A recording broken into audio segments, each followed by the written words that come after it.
Hello, I'm Marcus V. Calvert, and welcome to Tales Unlimited Anthologizer, episode number 40. Did two short stories this week. I think one could make the cut.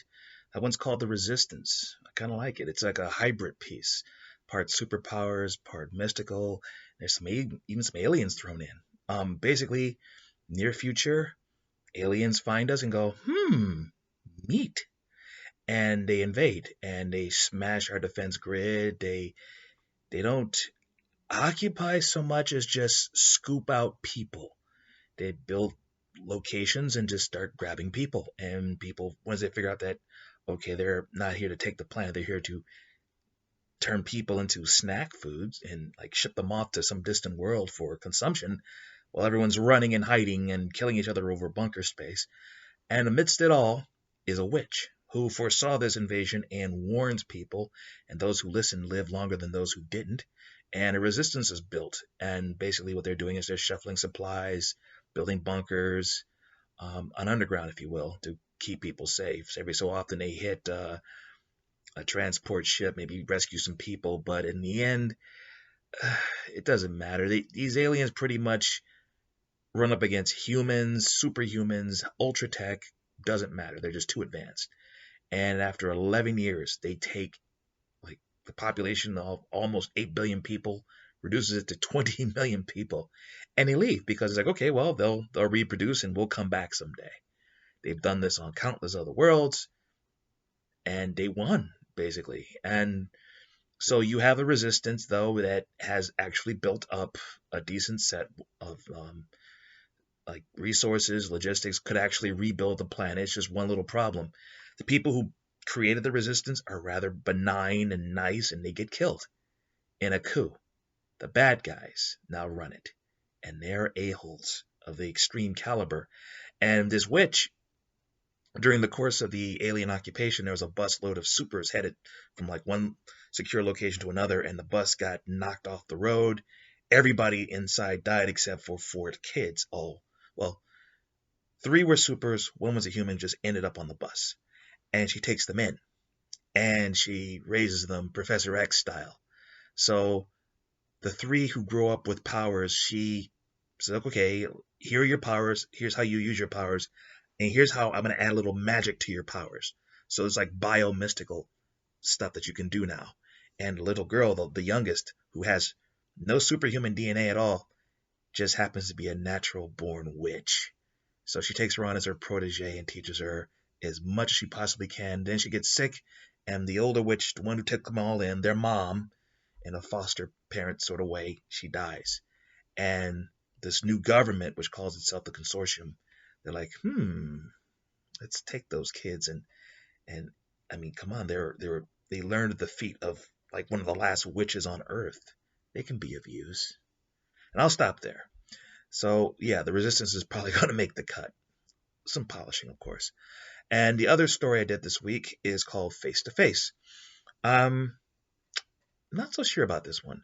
What if you had a hitman, self-taught, and what makes him so dangerous being self-taught is that he's a speedster. So he can literally just go through, learn this, learn that, learn this, learn that. And he picks things up quickly because his mind works quickly when he wants it to. And he just does jobs. And one job in particular is where someone's like, okay, I need you to meet me in a bunker in West Virginia. Okay, what's the job? Kill a local guy. I'll pay you up front half, the other half on completion of the job. I need to talk details with you. Okay, yeah, sure. Oh, wait, I'm sorry, I can't make it. Sorry, here's your money back. Something came up. And the guy's like, oh, okay, if you change your mind on future work, oh, I will. And then he hires basically a psychic hacker who can basically put his mind into machines, computers, sort of thing. He says, okay, something about this offer is complete BS. I want surveillance on this 24/7. I want drones.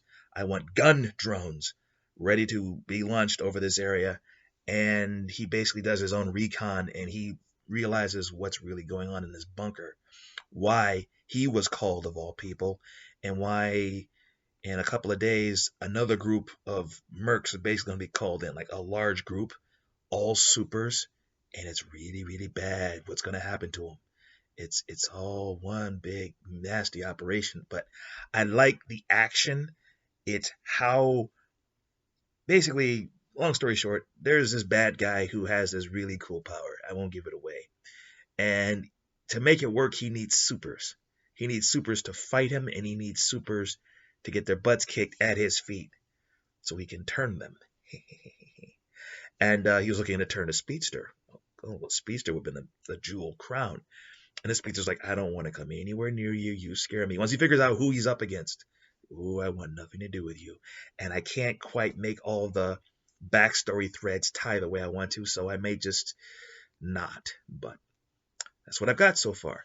2 short stories. Now I gotta start angling for 3. But it was an interesting exercise coming up with both of these. It really was, because I had so many other ideas, like an undercover agent on an alien planet doing a drug deal, and someone recognizes him. There's this massive shootout, and both sides have reinforcements coming in, and he kills the last guy who recognizes him. Then he doses himself with a drug called snitch sauce that basically gives him temporary amnesia. So he buys his own cover, thinking, okay, I'm a drug dealer.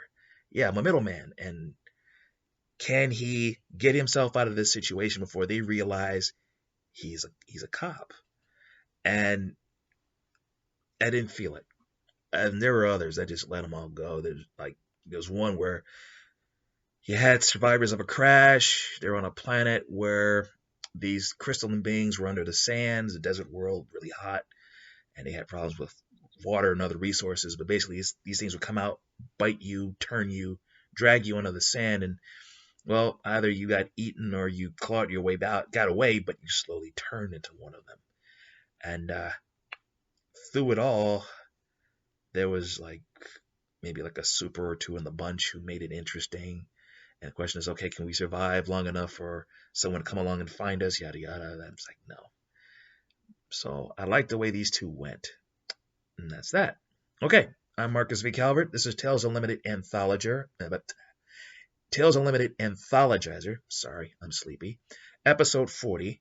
And that's it for this week.